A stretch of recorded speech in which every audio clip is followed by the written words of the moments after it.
Bonsoir à tous et à toutes et bienvenue dans cette nouvelle rencontre dans Droit où aller. Nous sommes désolés pour le décalage de la rencontre, mais Sarah Baruch est en promotion pour ce merveilleux ouvrage collectif 125 et des milliers. Elle sera en retard, mais nous avons la joie d'avoir Frédérique de Guelt à nos côtés, qui est une des autrices ou personnalités qui a participé à cet ouvrage collectif. Bonsoir Frédérique. Bonsoir Nathalie. Alors, ce qui est bon signe, effectivement, c'est que Sarah est en promo, donc ça veut dire que ça intéresse, elle est invitée un peu partout, donc elle ne va pas tarder à arriver. Je voudrais juste dire que donc, ce livre est sorti le 8 mars, date importante, puisque tout le monde sait que le 8 mars, c'est la journée internationale des droits de la femme. Tous les bénéfices de ce livre seront reversés à l'Union nationale des familles de féminicide. Vous pourrez retrouver sur le site unff.fr. Donc, Frédéric, ce que je te propose, c'est que avant qu'on commence à lire un extrait, c'est que je vais rappeler à nos amis participants qui pourront poser des questions à Sarah dès qu'elle sera là par mon intermédiaire. Donc, toujours utiliser le petit onglet discuter et je lui poserai à la fin, comme d'habitude, on ne change rien. Faire un petit rappel, si vous avez envie d'acheter le livre 125 et des milliers qui est sorti aux éditions HarperCollins, je ne sais pas si je l'avais dit, vous avez un lien sur notre site qui permet d'acheter. Pour toutes les rencontres, c'est pareil, c'est un petit clic. Vous allez être redirigé vers une librairie indépendante. Vous pouvez vous géolocaliser ou quand c'est un libraire qui a un site marchand, ça va directement sur son site. Je crois que j'étais assez complète. Et puis une autre info, parce qu'après on enchaînera directement avec Sarah, c'est que vendredi, on aura l'épisode 2 de notre émission Parlons littérature avec et nous aurons la joie de recevoir Coralie Russier, qui est une comédienne de théâtre et de cinéma. Et si ça parle à personne, on l'a vu dernièrement dans Le Bal des Folles et aussi dans 120 battements par minute. Voilà, j'ai été un peu long, mais Frédéric, je vais te laisser lire un extrait de cet ouvrage collectif, si tu veux bien.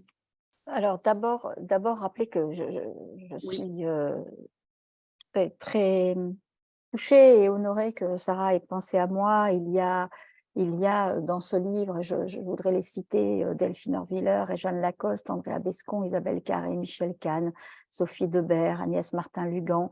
Je ne vais pas toutes les citer, Horatica, Caroline Laurent, Julie Gaillet, Marlène Schiappa, Anne Bouillon, Muriel Magellan, Valérie Treyer-Valère, Valérie Tonkong, Isabelle Farrugia, Titu Lecoq, Judith Gemla, Victor Zlaslo, Inès Benaroya, Olivia Ruiz, Sandrine Roudex. Voilà, je ne peux pas toutes vous les donner parce qu'elles sont effectivement 125. L'idée, enfin, quand on a reçu la proposition de Sarah, la proposition était assez claire. Il s'agissait de faire revivre une des victimes des féminicides des années précédentes. J'ai trouvé désolant que les 2 semaines qui ont précédé la sortie du livre, il y avait encore 2 victimes, comme si rien s'arrêtait. Et rien s'arrêtera avec ce livre, évidemment, mais peut-être rappeler qu'en parler, que faire bouger les choses, que inciter les femmes à ne pas rester seules, c'est très important. Et donc, l'idée, c'était que ces femmes ne restent pas comment dire, des faits divers, juste au rayon des faits divers. Donc, on ne raconte pas dans ce livre comment il est mentionné, le fait est mentionné, comment elles ont été tuées, mais ce n'est pas nous qui le racontons. Il y a un cahier des charges très précis qui est que nous faisons revivre la personne vivante dans ce qu'elle était, dans ce qu'elle aimait, voilà, à travers les témoignages que nous a envoyés Sarah. Mais bon, on va reparler de tout ça Ouais. Moi, Frédéric, je après. veux juste te poser une question. Est-ce que quand Sarah t'a demandé de participer, est-ce que tu as dit oui tout de suite ou tu as eu un moment d'hésitation en disant c'est compliqué, est-ce que je vais y arriver ou pas? Ou tu as dit oui tout de suite? Dans tous les ouvrages collectifs, je pense que j'ai toujours le réflexe de dire oui mais non, ou non mais oui. C'est-à-dire de me dire, est-ce que cette demande s'inscrit dans quelque chose qui est l'écriture en ce moment, le livre qui était avant, le livre qui est après? Est-ce que c'est cohérent? Est-ce que je suis légitime pour faire ça? Après tout, j'en sais rien. Je connais évidemment des femmes qui ont vécu ça. Je l'ai expérimenté en tant que journaliste. À l'époque, j'avais interviewé une femme qui était une femme de préfet, et quand elle est allée quand elle est allée essayer de porter plainte, la préfecture, enfin pas la préfecture, commissariat de police ne voulait pas prendre sa plainte quand ils ont vu son nom. Elle voulait écrire un livre qui se serait appelé Silence, on frappe. Donc, j'ai été familiarisée avec le sujet à un moment en tant que journaliste, mais je dirais qu'en tant que journaliste, on est beaucoup moins impliqué. En fait, on parle d'un sujet, on interroge les personnes et la parole passe par les réponses que l'on reçoit des personnes que l'on interroge. On ne se glisse pas dans la vie de la personne. On n'est pas dans sa vie. Je crois qu'on se protège aussi avec l'outil, puisque moi j'avais un outil qui était l'outil caméra. Je ne faisais pas de presse écrite.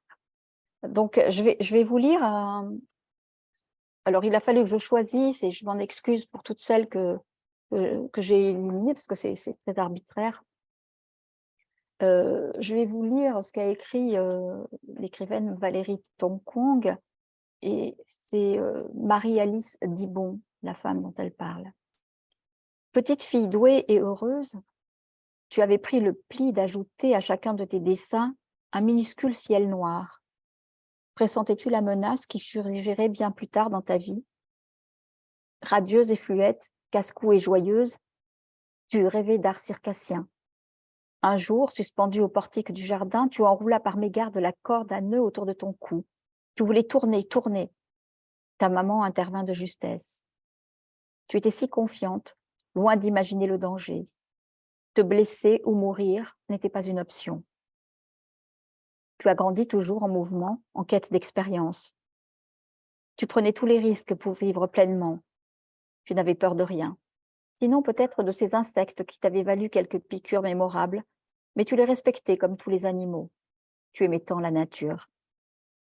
Ton cher lac Tahoe, surtout, 1000 fois photographié, tu aimais y nager, t'y ressourcer, quelle que soit la saison.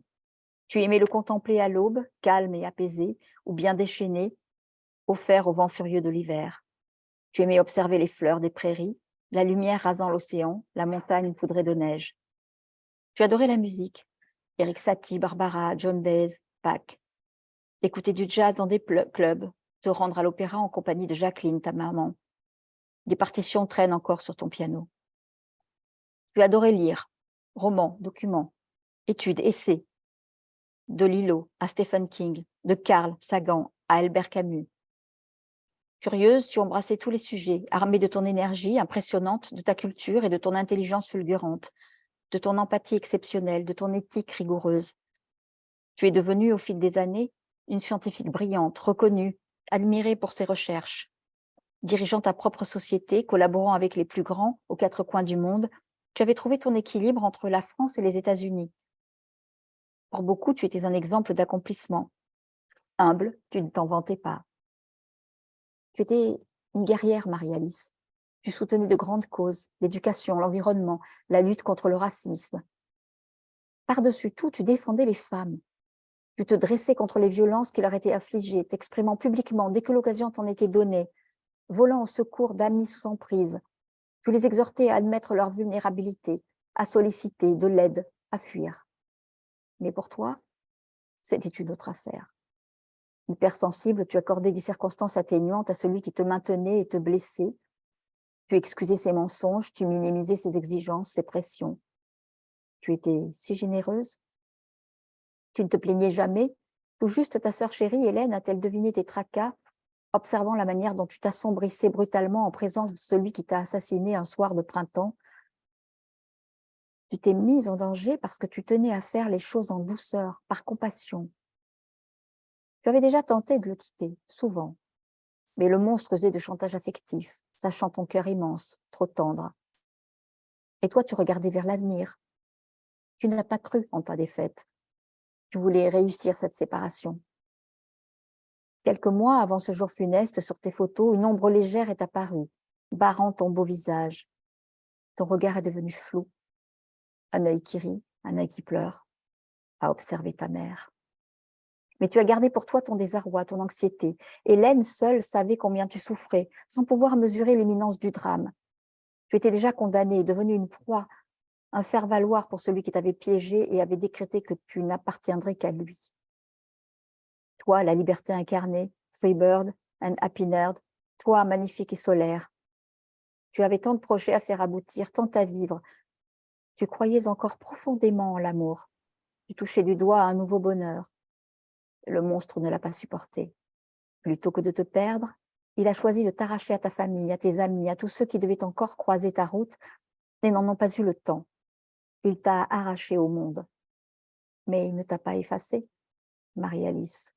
Par-delà le chagrin et la douleur, ta mère et ta sœur luttent désormais en ton nom pour que d'autres échappent à ton sort injuste.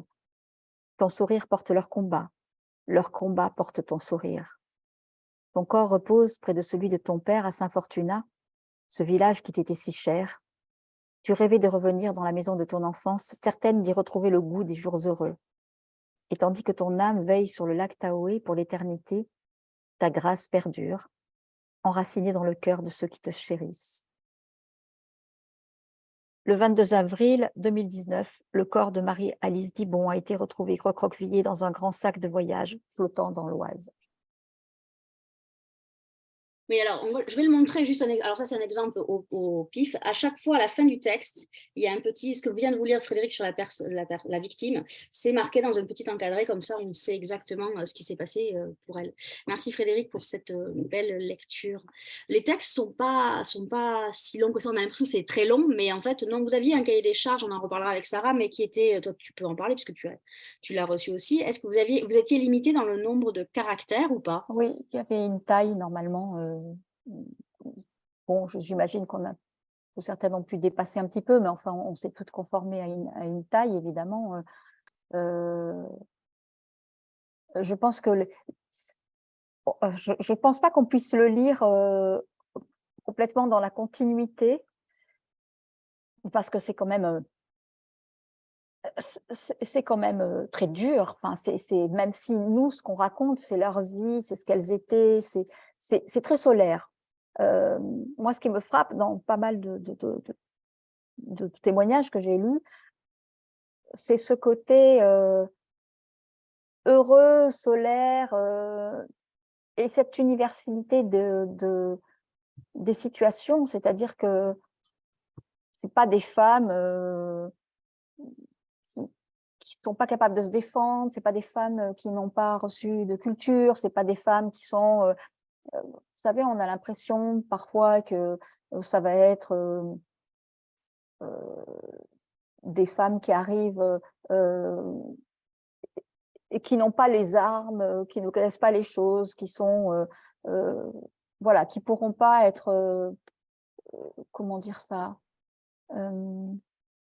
Frédéric, Sarah vient d'arriver, il faut que J'ai du mal à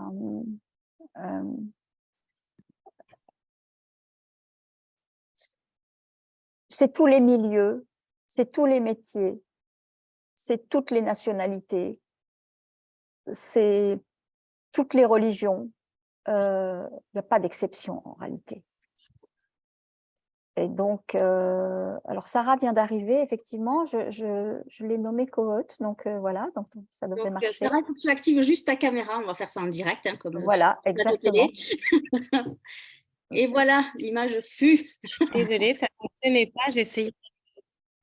Alors, en t'attendant, j'ai lu le témoignage de qu'a fait Valérie, et j'étais en train de dire, mais tu vas sûrement confirmer que il n'y a pas d'origine sociale, il n'y a pas d'origine professionnelle, elles viennent de partout, ces femmes, et elles sont… qu'est-ce qui les rassemble et qu'est-ce qui serait commun entre elles?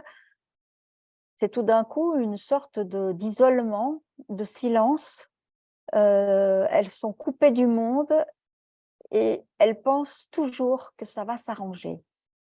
Moi, ça m'a frappée dans les témoignages, cette chose qui est en face d'elle, il y a quelqu'un qui s'excuse, qui offre des fleurs, qui en rajoute une couche, qui va changer, qui promet monts et merveilles, et elles y croient. Ouais. Voilà, je te laisse reprendre. Je te laisse continuer, Sarah, parce que je me sens pas assez… oui. Donc, on est Et ravis de t'accueillir, Sarah. Donc, je le remontre, le voilà. Il a du poids, mais le poids des mots, c'est une valeur. Moi, je voulais te remercier d'avoir fait cet ouvrage qui est collectif, on l'a dit, il y a 125 personnalités. Il y a une construction très intelligente parce qu'il n'y a pas que des portraits, il y a 125 portraits, mais il y a aussi ton histoire qui est entremêlée de témoignages. Donc tout ça est là-dedans. Il va falloir, mesdames et messieurs, aller acheter cet ouvrage collectif. Je te laisse la parole, Sarah, si tu veux faire une petite introduction. Alors déjà, je vous demande pardon d'être en retard. C'était très important pour moi d'être là parce que j'ai déjà fait un endroit où aller. Et d'ailleurs, je ne sais pas si vous avez remarqué, mais il y a un petit clin d'œil. Je dis que moi, j'ai toujours eu un endroit où aller. Oui, oui, je l'ai vu. Et j'avais quand même vous en tête. Donc, c'est véritablement, je trouve que ce que vous faites, c'est important. Et donc, je suis désolée d'être arrivée en retard. Je dis bonjour à Virginie Dion qui est derrière son ordinateur, qui a perdu sa maman et sa sœur. Il y a des années de ça. Et Virginie a été une rencontre importante pour moi. Donc, je suis très contente qu'elle nous regarde ce soir. Oui, cet aller-retour entre mon histoire et les victimes, c'était capital parce que lorsqu'on est dans une relation toxique, on nous isole du monde et on est coupé. Et je trouvais que ce livre, qui devait être une forme de nouveau départ, c'était important qu'on soit tout ensemble, en fait, dans un même endroit. Moi, ce livre, il a commencé, j'ai eu cette idée le 12 juin 2020. Ça faisait 6 jours que je m'étais enfuie avec mon bébé. Et je m'étais réfugiée chez mes parents qui étaient venus me chercher en pleine nuit le soir de la dispute de trop. En tout cas, celle où je me suis dit qu'il n'y aurait pas d'après possible. Voilà. Et lorsque je suis arrivée chez mes parents, j'avais un sentiment de honte terrible, où je me disais que moi, finalement, j'avais eu un papa médecin, on n'était pas millionnaire, mais j'ai jamais manqué de rien. J'avais fait de longues études, j'étais écrivaine. Enfin, je rentrais pas dans les cases des personnes qu'on s'imagine pouvoir être victimes un jour de violences conjugales et potentiellement de féminicide. Et je me suis mise à chercher, en fait, sur Internet, qui étaient les victimes. Et je ne trouvais rien à part les décomptes et à part les articles qui racontaient les drames. Où les débats, c'était, mais est-elle morte à 5 heures du matin, le samedi ou le dimanche? Enfin, est-ce qu'elle a eu 39 coups de couteau ou 41? Et donc, je me disais, mais c'est pas possible, en fait, elles n'existent même pas, ces femmes.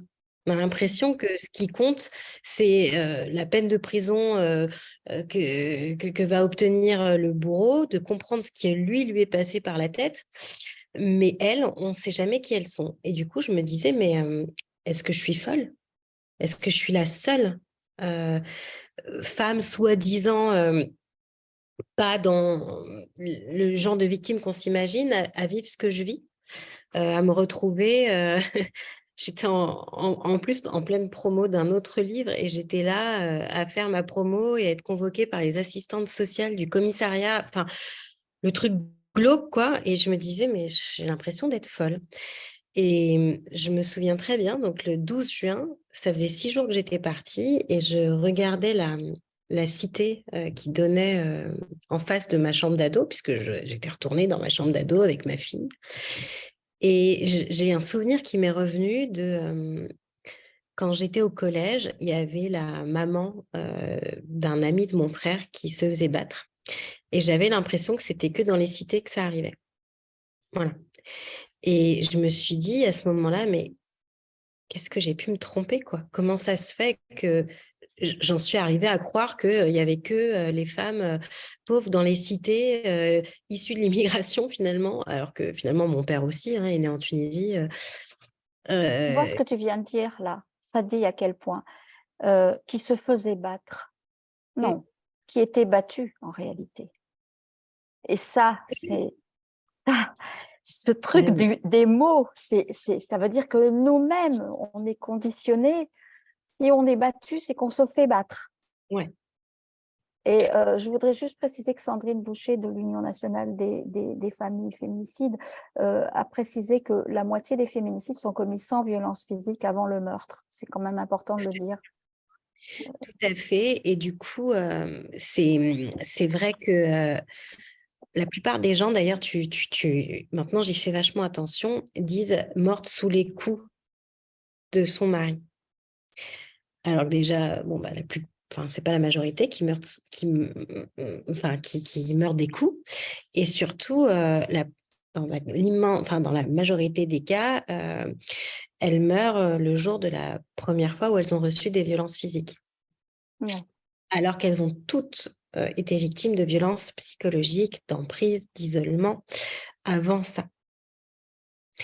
Donc, c'est vrai que voilà, je me suis dit, il faut que j'arrive à savoir qui sont ces femmes, parce que je trouve que en termes de... Déjà, moi, j'avais besoin de savoir si j'étais folle ou pas. Et après, en termes de prévention, on passe à côté d'énormément de victimes qui n'acceptent même pas de se reconnaître comme telles, parce que pour elles ne sont pas concernées, alors qu'elles subissent la violence. Concrètement, si la victime se rend compte quand même que ce n'est pas normal et qu'elle va... Comment ça se passe? Si elle va porter plainte, moi, ça m'a toujours étonnée. Elle va porter plainte et ensuite, elle retourne chez elle. Donc, alors en fait, elle est en danger. Voilà, moi, j'ai aussi voulu faire ce livre pour montrer que oui, il faut partir, mais il faut être prêt. Parce que la phase de l'après, elle est dure. Donc, quand on dit aux femmes, oui, en gros, la vie va être belle quand vous allez fuir votre bourreau, c'est pas tout de suite vrai, quoi. Oui, une femme, et d'ailleurs, c'est le cas dans la quasi-totalité des portraits que l'on dresse, la plupart meurent le jour où elles partent. Ou le jour où voilà, ou quand elles retournent chercher des papiers dans l'appartement qu'elles ont quitté, ou lorsque les papiers du divorce parviennent à leur ex-conjoint. En fait, lorsque le conjoint ou ex-conjoint a la preuve que celle dont il pensait être propriétaire ne lui appartient plus. Et donc, on a une idée fausse qui est que les femmes victimes de féminicide sont faibles. Non, en réalité, c'est quand elles ont dit non. C'est quand elles ont déployé toute la force qu'elles avaient pour partir et espérer une vie meilleure. Les femmes victimes de violences au quotidien ne sont pas encore sur le départ, mais les victimes de féminicide, généralement, c'est quand elles ont décidé de partir. Oui, parce que le féminicide est un crime de possession, hein, pour rappel. Exactement. En fait, la difficulté, c'est que les violences conjugales et les féminicides, c'est à la fois un problème de l'intime qui se passe dans les maisons et à la fois un problème de société sur le rôle qu'on attribue aux hommes et celui qu'on attribue aux femmes dans cette société. L'idée qui est véhiculée, ce que j'appelle un peu le syndrome des princesses dans un chapitre, que en gros une femme ne devient femme que lorsque elle se marie à un prince qui la délivre et qui la sauve et qui justement lui permet d'accéder à un statut de reine qu'elle n'aurait jamais eu sans un prince. Et au passage, ce qu'on oublie de dire, c'est que quand on devient reine, finalement, on prend la place de notre mère et on prend la place de toutes nos sœurs. Parce qu'une mère, il n'y en a qu'une. Tout à l'heure, tu as utilisé un mot, je me suis réfugiée. Effectivement, normalement, la famille, c'est un refuge, logiquement. Sauf que dans un foyer, ce n'est pas toujours le cas. C'est ce que tu expliques très bien aussi dans le livre. Dans ce livre, il y a... Alors, il y a une enquête,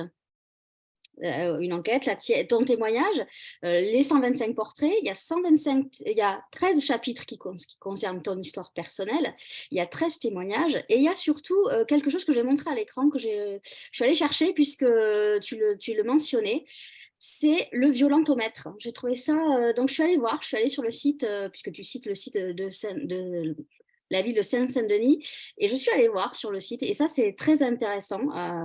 Donc, je vous le mets à l'écran, peut-être qu'on vous le remettra quelque part sur la page ou sur le site. Il y a ça. Et à la fin du livre aussi, il y a des contacts très utiles. Donc, ça, c'était important pour toi de mettre à la fin tous les contacts et C'était pas au capital. début. C'était capital. Je voulais que ce livre, on puisse l'offrir à une amie qu'on sait en danger. Je voulais que les femmes qui, comme moi, ne savaient pas où elles en étaient. Et le violentomètre, il est hyper important parce que c'est très difficile de se rendre compte qu'on est sous emprise. C'est très difficile d'admettre que on est dans un couple qui ne va pas parce que évidemment, avant l'emprise, il y a l'amour. Et c'est un point commun aussi de quasiment toutes les femmes qu'on raconte dans ce livre. Si elles ont accepté ce qu'elles ont subi, c'est parce qu'au départ, elles aimaient ou pensaient aimer la personne.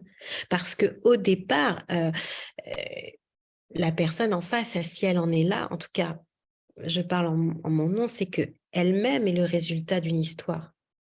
Il y a un attachement qui se fait. Moi, le père de ma fille, j'ai eu énormément de tolérance, on va dire, mais parce que je savais d'où il arrivait. Et il y a un moment donné où on se dit, mais là, je suis en danger. Et le problème, c'est que souvent, on a du mal à s'en rendre compte tout seul, que je ne suis pas la seule personne à avoir pris conscience de ça à la naissance d'un bébé. Est-ce que le danger n'est pas décuplé quand on a peur aussi pour l'enfant? Parce qu'il y a beaucoup de femmes qui partent quand elles ont peur, justement. Pour elles, elles n'ont pas peur, mais pour l'enfant. Je suis tout à fait... c'est justement ça. Moi, bon, dans le livre, je l'appelle Nina, mais ma fille s'appelle Lala, je le dis sur les réseaux sociaux. Je me suis vraiment dit cette phrase pendant le confinement, c'est pas possible ce qu'il fait subir à la mère de Lala. Et je me souviens m'être figée et me dire, mais c'est moi. C'est-à-dire que ce qui m'a fait comprendre ce que j'étais en train de vivre, c'est de voir le spectacle qu'on offrait à notre fille. Et je me suis dit, mais on est en train de fabriquer une future victime parce que je suis en train de la laisser grandir dans un monde où elle va croire que c'est normal ce qui se passe. Que c'est normal de menacer de mort quelqu'un qui a oublié une miette sur la planche à pain après avoir découpé. Que c'est normal de bousculer quelqu'un parce qu'il reste une trace de doigt sur la poubelle en inox. Enfin, voilà, quand même. Moi, je vivais des situations, si je nettoyais pas le savon, c'était 2 jours d'engueulade, quoi. Donc, c'était une série comme ça de règles et d'obligations qui ne sont pas arrivées tout de suite, qui sont arrivées avec le temps. Mais à la fin, en fait, j'étais dans un contrôle permanent des mots que je disais, des actions que je menais, mais même les plus basiques, quoi. Mais la normalité est tellement déplacée qu'on ne sait plus ce qui est possible ou pas possible venant de quelqu'un. Voilà, on ne sait plus et surtout, on est tellement épuisé qu'on finit par accepter pour espérer pas de dispute aujourd'hui, quoi. Voilà. Comment est-ce que tu as tout de suite décidé que ça devait être un ouvrage collectif et que tu allais aller chercher des femmes pour raconter ces femmes? Pas tout de suite. Au début, je me suis dit, je vais les faire moi. Parce que j'étais quelque part en mission, quoi. Et très vite, je me suis dit, mais si je fais ça, je suis une grande égoïste. Parce que je ne saurais pas me réinventer sur 125 portraits.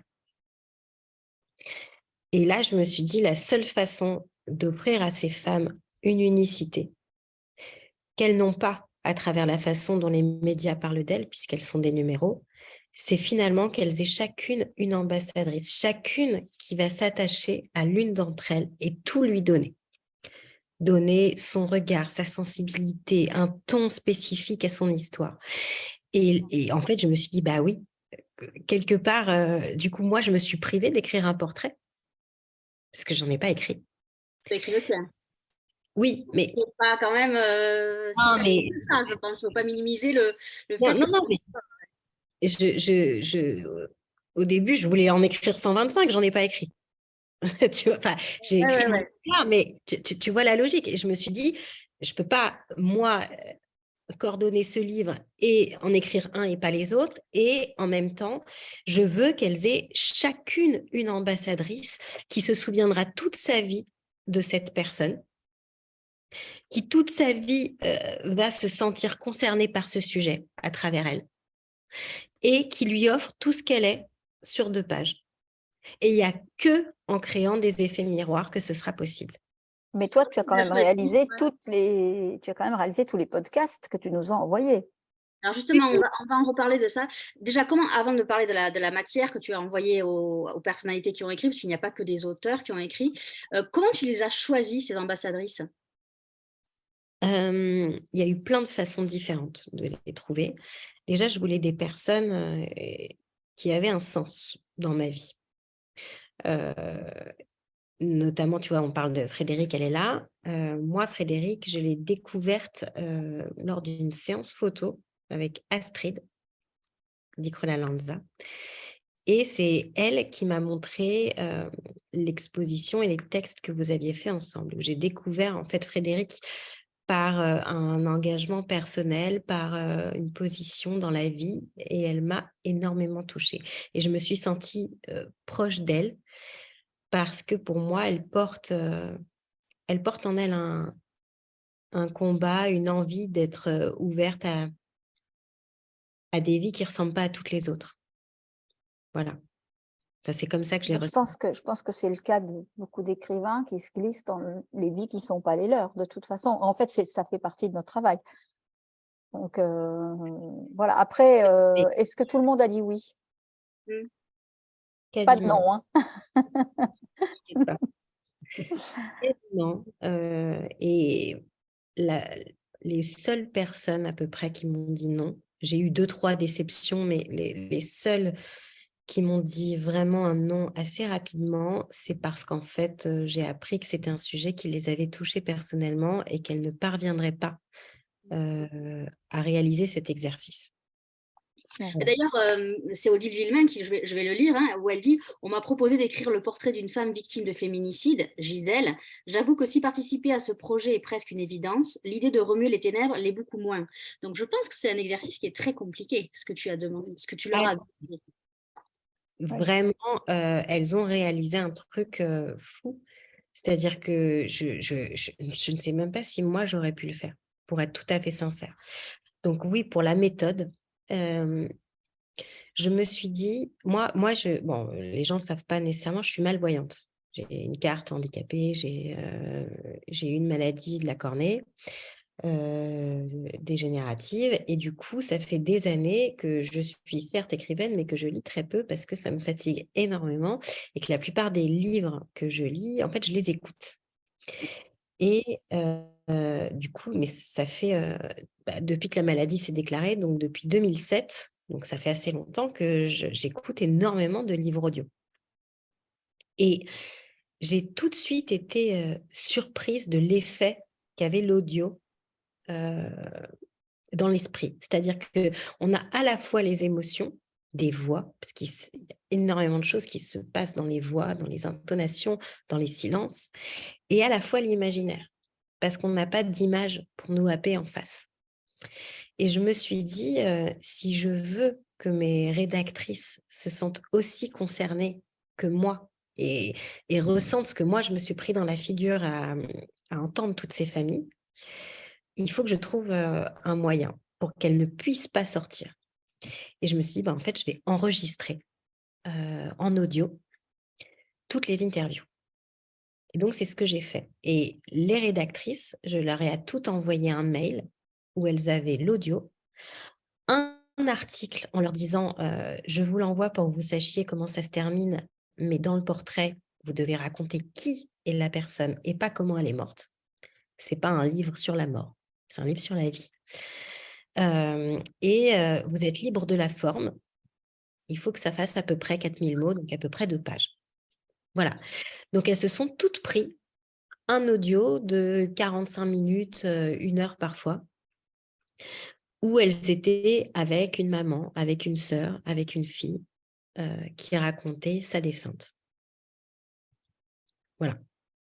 Et c'est toi qui as choisi à qui tu donnais, c'est toi qui as imposé à chaque ambassadrice la personne. Et quand tu as fait pour faire ce choix, ça doit être un truc démentiel. De toute façon, il n'y a pas un truc qui n'est pas démentiel dans ce Oui, livre. ça c'est sûr. Pardon, oui, ça On c'est s'est sûr. vraiment toutes demandé comment tu avais fait. Ouais, Hein. parce que ça, c'est un truc que je me dis, mais comment c'est possible d'imposer? Est-ce que tu as fait par affinité? Est-ce que tu t'es dit, ça collerait bien par rapport à la personnalité de, justement, de l'ambassadrice? C'est ça qui a joué, j'imagine. C'est exactement ça. En fait, j'ai creusé dans les vies de chacune, dans leurs réseaux sociaux, dans ce que je captais d'elles en leur parlant. Effectivement, tu sais, moi, je vois pas bien, donc je capte les gens autrement. Voilà. Ah oui, oui. Personne me parle, déjà, je l'aperçois différemment. Donc, il y a ça. Je sais que je peux paraître folle, mais on est entre nous, on va se le dire. Il y a une forme très spirituelle dans ce livre où chaque fois que j'attribuais une victime à une rédactrice, j'allumais une bougie et je me concentrais en me disant, voilà, je pense à un tel, est-ce que ça va coller ou pas? Et en fait, ça a collé quasiment à chaque fois. Alors, à part les témoins qui ont un aspect juridique, puisqu'il y a une juge et une policière, j'ai remarqué, sauf si je me trompe, sauf erreur de ma part, il n'y a aucune autrice qui soit auteure de polar. Est-ce que c'était voulu ou pas du tout? Pas du tout. C'était voulu qu'il n'y ait pas d'homme Ouais, auteur. ça oui, ça ouais. Mais pour une raison qui est assez simple, en fait, qui n'est pas celle qu'on croit. Enfin, moi, je le dis à la fin, je pense que le féminisme se fait avec le masculin et pas sans.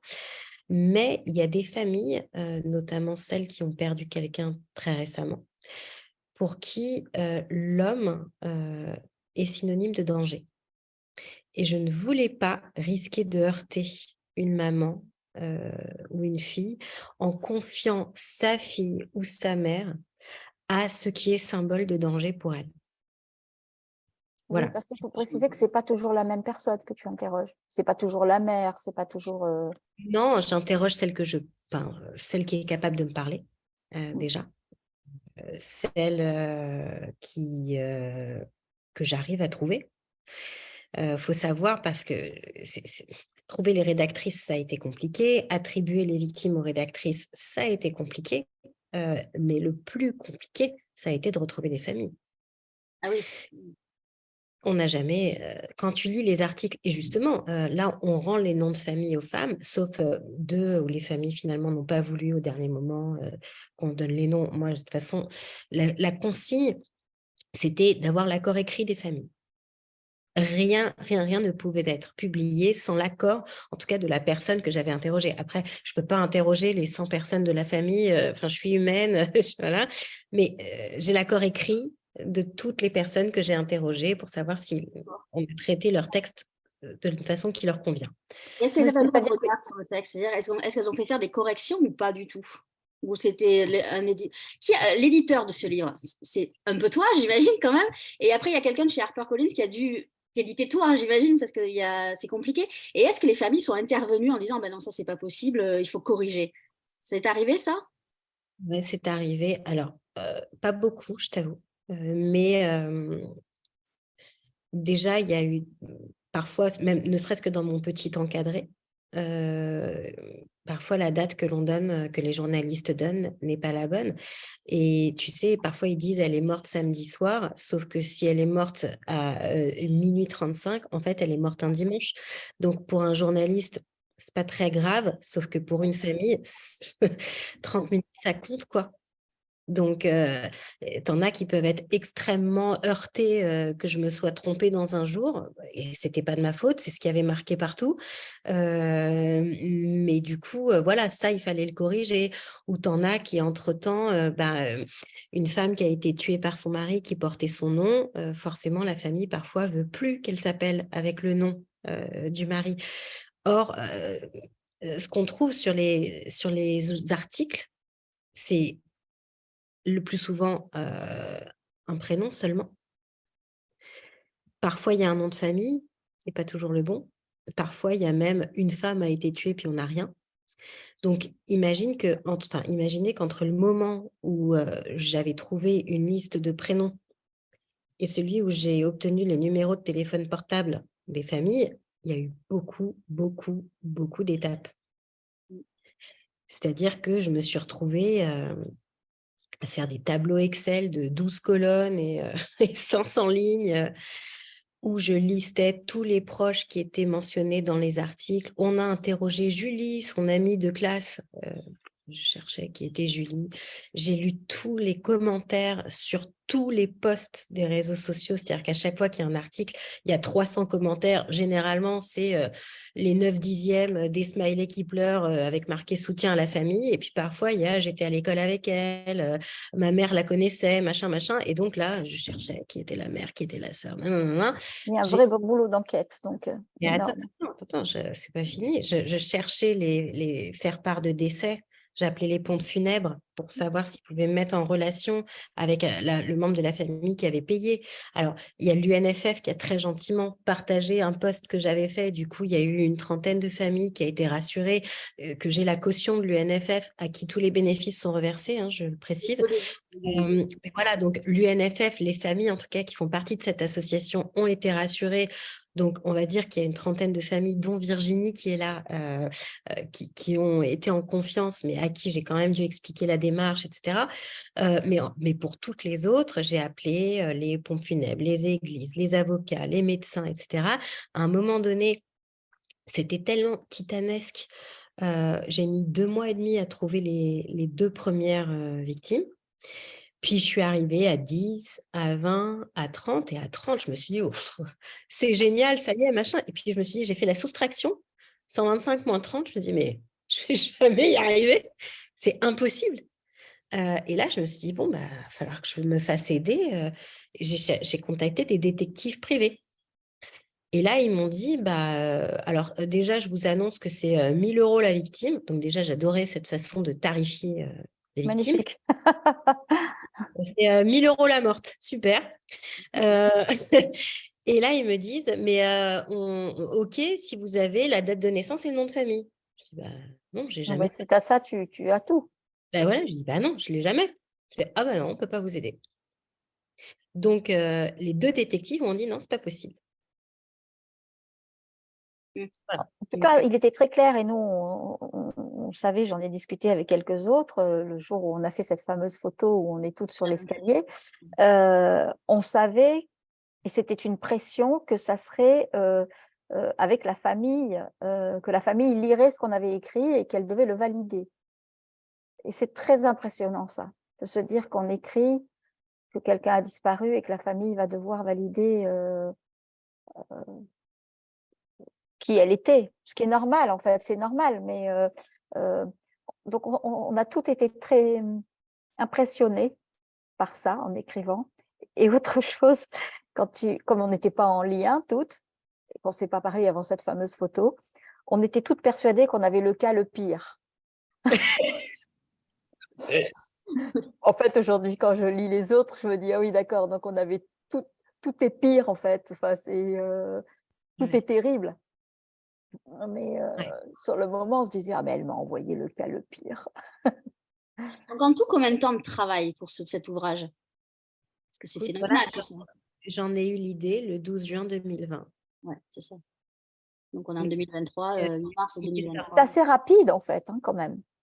J'ai bossé vraiment 7 jours sur 7. Je ne sais pas comment te dire, j'ai tout arrêté. J'y pensais tout le temps. Je n'ai pas arrêté. Voilà, j'ai pas arrêté. Parce que c'est vraiment, il y a de la transmission quand même dans ce livre, hein. En filigrane, il y a ça, il y a le devoir de mémoire, il y a plein d'explications, des choses qui paraissent anodines quand on les lit, puis finalement, quand on lit le texte en entier, ça prend... moi, j'ai lu 2 fois, hein, parce que je voulais vraiment bien travailler la rencontre, et j'avoue qu'en premier, j'ai lu ton histoire, après j'ai lu les témoins, et après je suis venue au texte. Alors effectivement, à partir de 10 textes d'affilée, on se dit, il faut que je fasse une pause parce que c'est un peu compliqué. Mais quand même, bravo. Et c'est vrai que le texte d'ouverture, alors toi, le livre commence par ton premier chapitre, mais c'est vrai que d'ouvrir par Delphine Orviller, qui explique tout à fait que vous êtes des porte-voix, en fait, vous, les 125 ambassadrices, c'est tout à fait ça, parce qu'on ne peut pas se mettre à la place des victimes. Et ça, elle le dit très justement. Et j'ai trouvé ça bien de commencer par ce témoignage qui fait du bien, qui est super lumineux. Mais tu sais, vraiment, pour moi, c'est encore un signe. Je suis tout à fait d'accord avec toi, mais ce livre, il est porté par un truc qui nous dépasse. Pardon, hein, je sais qu'il y a peut-être des gens qui ne croient pas en, en le fait que ce monde a un sens qui est peut-être ailleurs, mais tu vois, par exemple, moi, je rêvais de commencer par ce texte-là parce qu'effectivement, je trouvais qu'il mettait un peu d'humilité dans notre travail. Et au départ, il y avait le prénom complet, Mm. la victime. Et du coup, Delphine n'était pas en premier.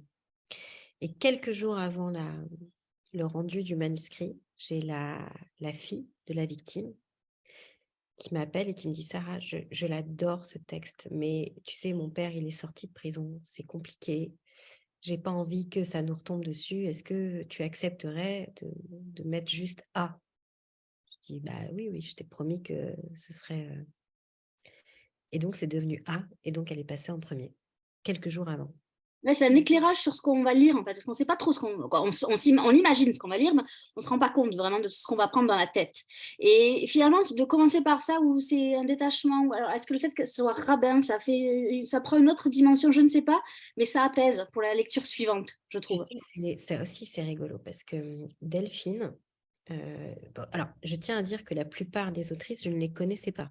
Voilà, tu m'as demandé comment je les avais choisies. Donc oui, il y a eu des rencontres, il y a eu des gens auxquels je m'étais attachée, mais par écran interposé, moi, j'ai passé 10 ans sans voir personne, hein. Donc objectivement, je connais pas grand monde. Je suis quelqu'un, je suis bigleuse, donc quand je sors quelque part, déjà, je vois pas. Donc la plupart du temps, voilà. Mais il y a des gens qui avaient eu une signification pour moi à certains moments de ma vie. Delphine, ça a été le cas. Et donc, j'ai réussi à avoir son numéro de portable et je lui ai parlé de ce projet, mais très, très, très en amont. Je savais même pas si j'allais réussir à le faire, quoi. Et je ne savais pas du tout quel portrait j'allais lui confier. Et c'est assez drôle parce que au départ, je vous raconte un peu les coulisses, hein, pardon, je suis longue, Oui, mais mais c'est bien. Non, mais on est là pour ça. au départ, la personne qui m'a raconté l'histoire de A est un grand avocat marseillais. euh, et sa fille est également une grande avocate et l'a rejoint dans son cabinet.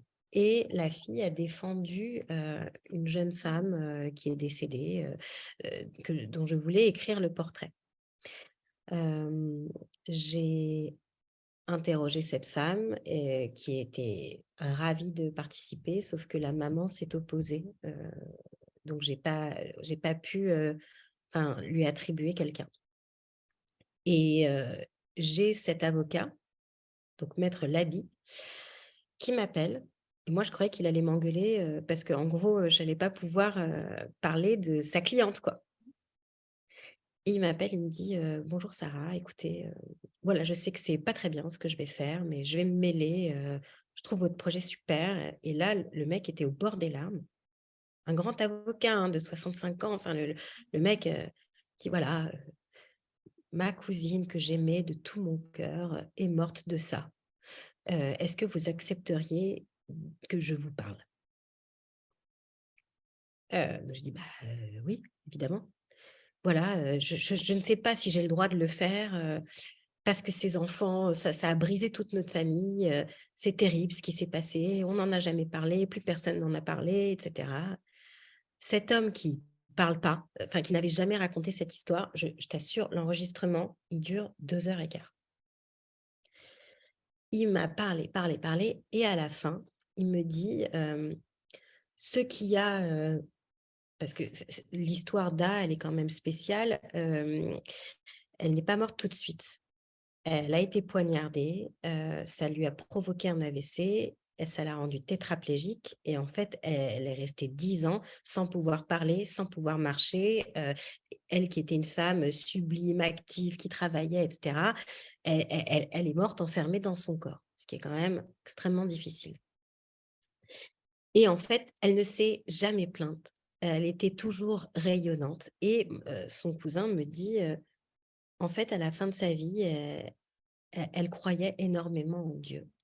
Elle venait d'un milieu juif où finalement la place des femmes n'était pas très ouverte, etc.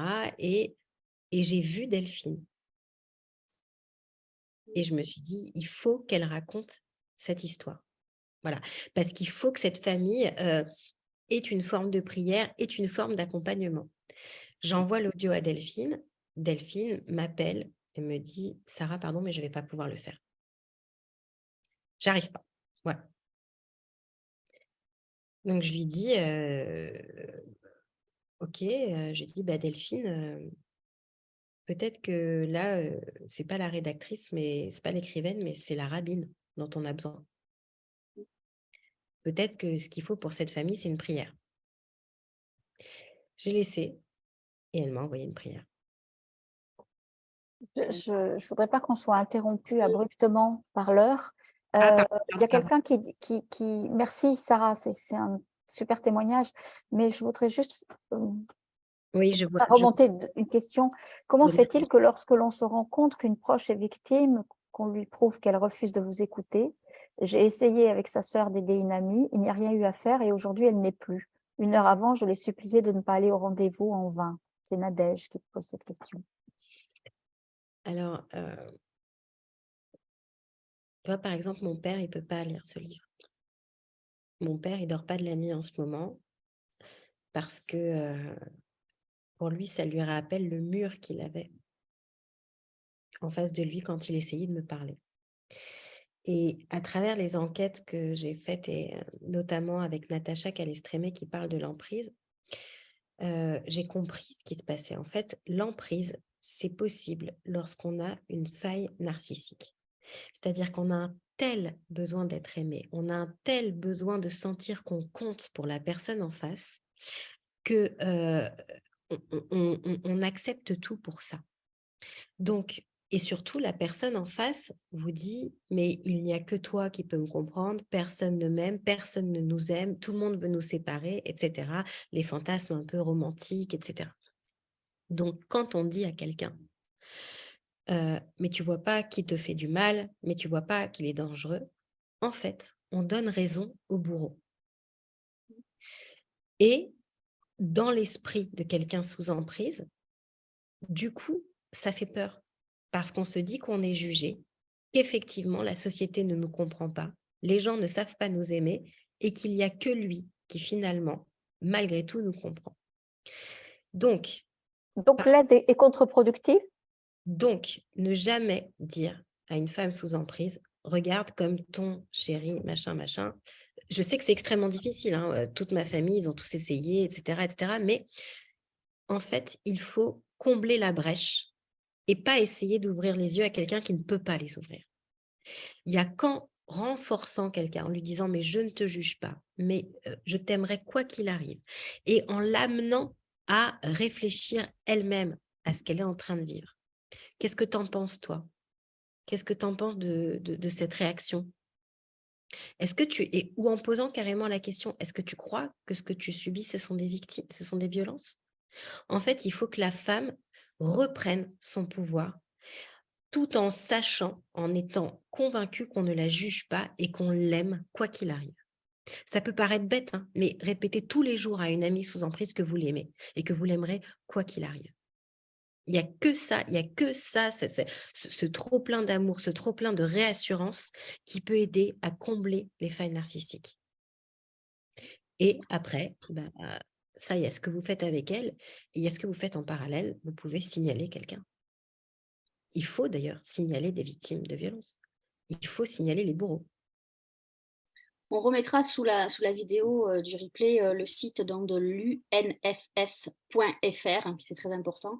Des références aussi, il y a une référence sur l'emprise d'un livre de Marie-France Irigoyen qui a été donné par Virginie, donc on remettra. Mais surtout, ce qui est important, c'est d'aller en librairie et d'aller acheter 125 et des milliers. Tous les fonds sont tous les bénéfices, pardon, seront reversés à l'Union nationale des familles des féminicides. Ça, c'est super important. 20 €, c'est rien. Des fois, on se dit 20 €, là, il y a quand même, vous avez presque 520 pages.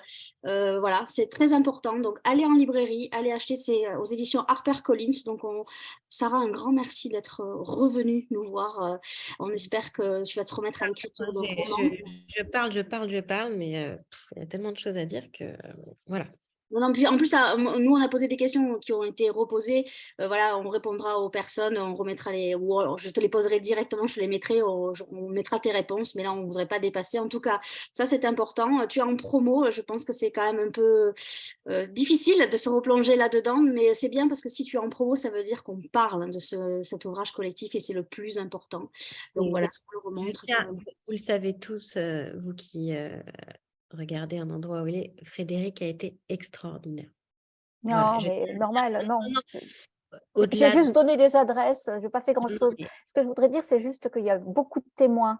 Il y a des policières, il y a des témoins qui sont à tous les niveaux et ça enrichit le propos de ces femmes parce qu'on comprend des tas de choses aussi, comment ça marche mal éventuellement quand on dénonce. Enfin, les choses ne sont pas au point en fait pour aider toutes ces femmes. Et voilà, donc, Je pense qu'on peut solutionner les choses que lorsqu'on les comprend. Et il y en a beaucoup qui disent c'est ton combat, c'est ton combat. Je dis non, non, moi j'ai combattu 10 ans, moi je veux la paix. Et la paix, elle arrive quand on comprend tous les tenants et les aboutissants d'une situation. Les gens qui disent c'est la faute de la police, oui, non, c'est la faute de certains policiers qui ne font pas leur travail. Quand on regarde ce qui se passe dans les commissariats et les possibilités que certains policiers ont, on ne peut pas en vouloir. C'est le chapitre que j'ai, moi, qui m'a le plus perturbé, le chapitre que je fais sur la policière. ouais. L'État, c'est les avocats, etc. Bah, oui et non. Il y a beaucoup de gens de bonne volonté partout, sauf que c'est un sujet extrêmement délicat, tout simplement parce que les victimes n'ont pas conscience d'être victimes au départ. C'est une Merci beaucoup. belle conclusion en tout cas, Sarah. Un grand merci d'avoir été là, même si tu es arrivée en retard, c'était pas grave, tu étais là, c'était bien. Donc le voilà, allez-y, allez en librairie, je vous ai tout expliqué avant, donc je vous dis, je vous souhaite à tous une bonne soirée et à très bientôt, Sarah, j'espère, pour un roman. Merci beaucoup, beaucoup. Bonne soirée. Merci encore Frédéric et merci Nathalie.